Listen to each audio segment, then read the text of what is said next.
Hi, this is Rob Connery, and I would like to take 3 minutes of your time to tell you why you should care about ASP.NET MVC. So let's get started. First and foremost, what is ASP.NET MVC? And it's important to understand that ASP.NET as a framework is greater than Web Forms or ASP.NET MVC. You are not working with a completely new system, you're still working within ASP.NET. A lot of people have compared working with ASP.NET MVC to driving a motorcycle versus working with Web Forms, which is a little bit more like driving a minivan.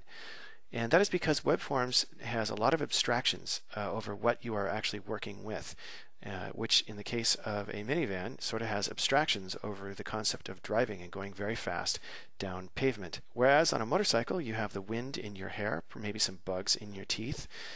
You have the road going by just 6 inches under your toes at maybe 60, 70 miles an hour. It is a much more hands-on experience. A main aspect of ASP.NET MVC is also extensibility. The entire framework is made up of interchangeable parts, such as our controller factory, view engine, action filter, invokers, and so on. If you don't like the way one of these things does its job, you can swap it out and you can build your own by implementing an interface or inheriting from a base class. Another core concept with ASP.NET MVC is that you're working with methods and not files. So when you're working with web forms and a request comes in, you are actually asking for a page that is on disk.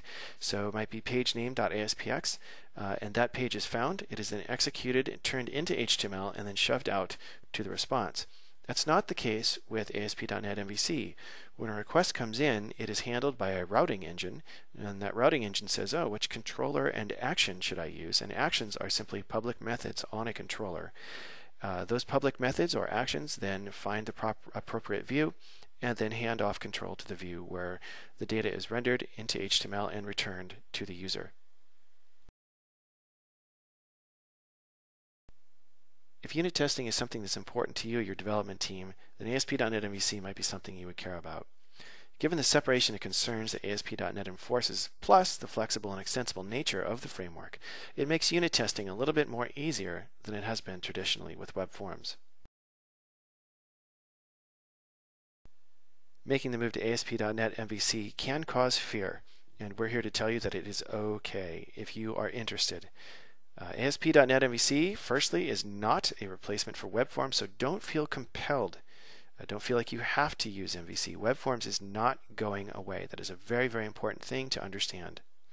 There is indeed a small learning curve, but there are a lot of resources out there. There's a lot of books that have been written, and there are a lot of videos here at asp.net/MVC on the web.